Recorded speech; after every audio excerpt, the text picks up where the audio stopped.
Hey guys, this is the XRP Cowboy. Hey, this is Billy. Fucking the Lions, baby. Please like, subscribe. Um, you know, leave a comment. It's gonna help my channel. I'm trying to get monetized. Help me out. You gotta see me again. Um, but anyways, the 4-year cycle is dead. Gary Gensler. Donald Trump. When the real pump comes from the Trump. Computer, start song over. The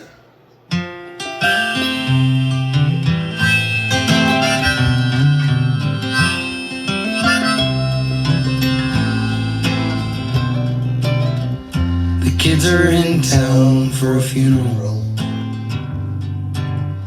so pack the car and dry your eyes. I know they got plenty of young blood left in them, and plenty nights under pink skies you taught them to enjoy.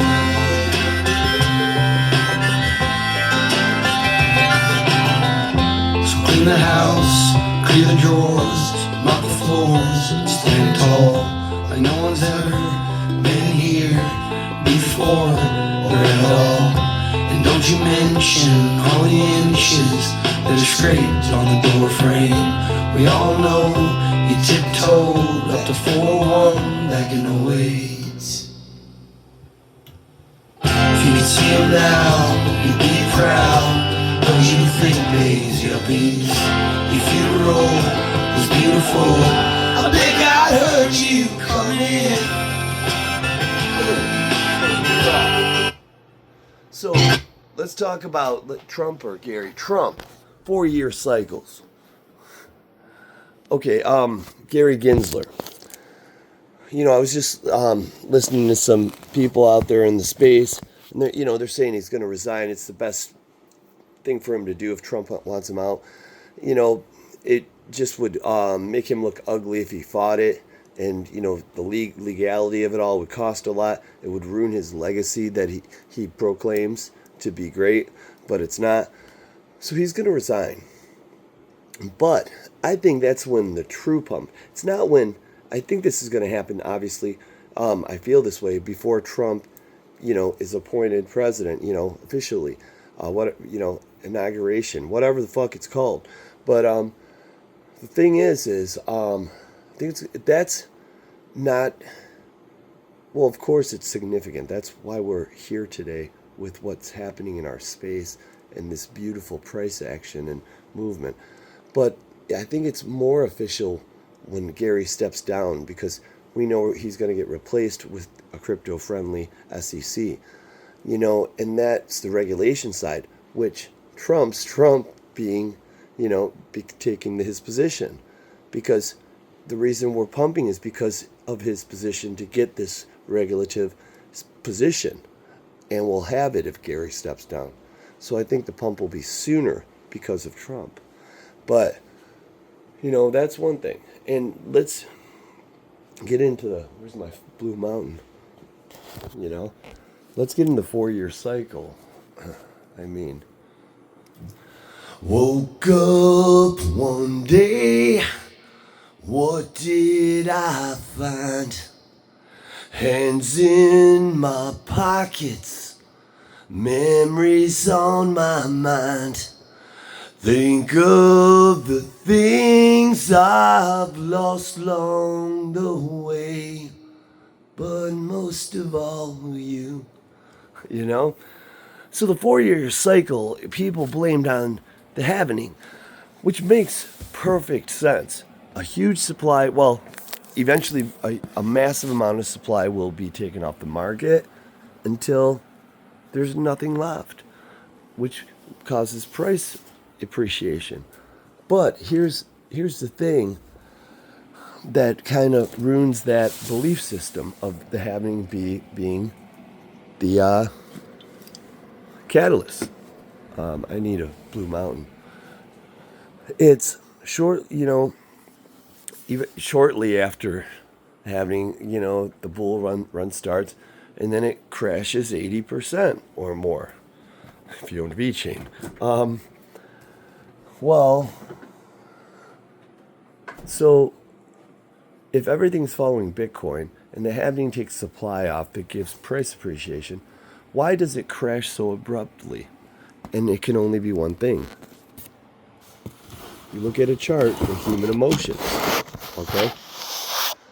It's what people are feeling. That's why TNA, technical analysts, which is charting, which I don't think that's a good term for charting because they're charting human emotions. Fundamentals are actually the technicals that are of value, which are the numbers of the company, what they're doing, how they're growing, what the cost of doing business is. It's like that should be the technical, but it's not. That's just fundamentals. But unfortunately, markets are emotionally driven. Ambition will, rocket far past, fundamentals. Which why, like, Nvidia is where it's at, and they're not profitable. Gotta open them. Gotta open them. Well, anyways, my point is that is not why it crashes. It goes up because of a happening, but then it has a cycle of crashes. Well, it's not a coincidence that those crash cycles are like when there's a new administration coming in, and there's uncertainty and doubt, and there's no regulations up until where we're at now, where we're getting them. So of course, with a new president, not knowing, because they didn't talk about crypto out loud unless it was derogatory. Even Trump back in the day when we vote, and I love that he's here, but he wasn't the pro crypto then. Gary Gensler, Jay Clayton, I should say. But anyways, the point is I think it's the uncertainty, and people make these great gains, and why take a risk? They take their profit, the big money, and we're left holding the bags. And then the new elected president comes in, and all of a sudden, this isn't so bad. We start pumping up with the anticipation that the next one's going to come in and do something good. But we know we're not getting hit that hard, so it pumps up. We get confident. So what if now that, because we didn't have regulations, the next 4 years we have all those regulations while we're pumping, and we have certainty. There isn't uncertainty, and whales hate uncertainty. With this president, we had to buy into the uncertainty because it was the only chance we fucking had. We had nothing to lose and a life to gain, our lives back to gain. So, my fucking dreamers, my roadies, that's we took the fucking shot. We're the smartest people in the room. So, I gotta quit doing this shit. Maybe I had one too many mountain. But anyways, so that's, I think, why these 4-year cycles could be gone, because everything that created them in the derogatory sense, downward pressure sense, is going to be eliminated. Maybe it'll trade more like a tech stock with volatility, but stability from these monster drops that happen in a second. And it'll be an accelerated growth until it's not. But I think the crypto space market cap is less than Apple's market cap. Think about that. We need to be comparing, measuring the size to a sector. What's the total market cap of a sector?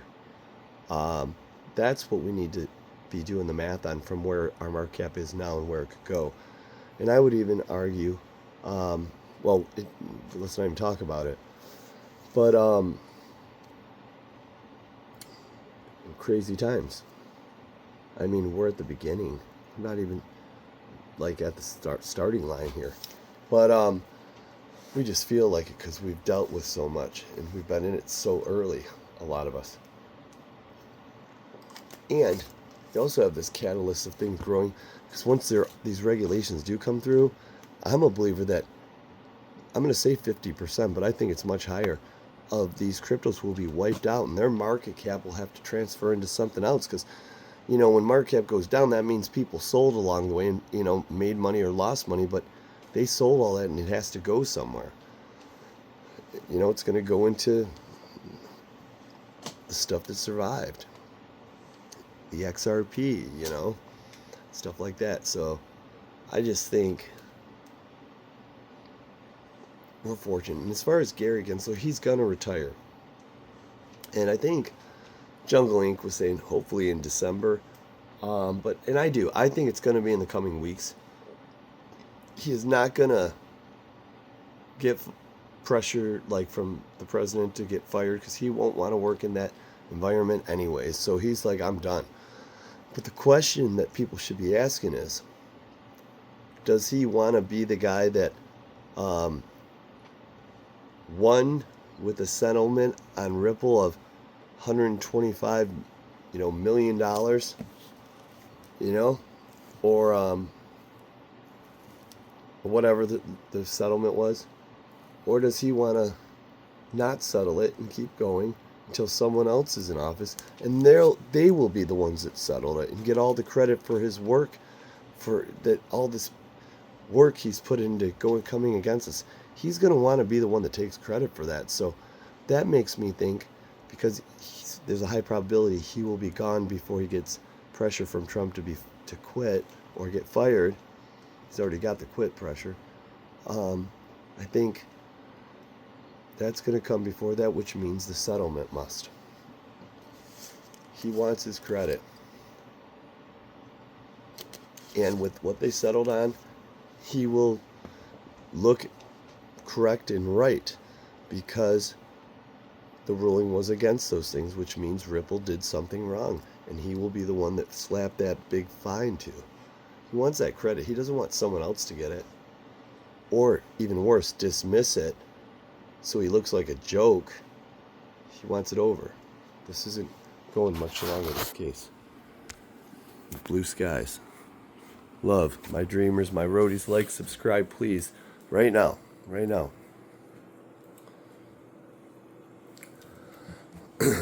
Every time I think of you, I always hold my breath. And I'm still standing here, and you're miles away. And I'm wondering why you left. And I spend my time thinking about you. And it's almost driving me wild. All right, bye.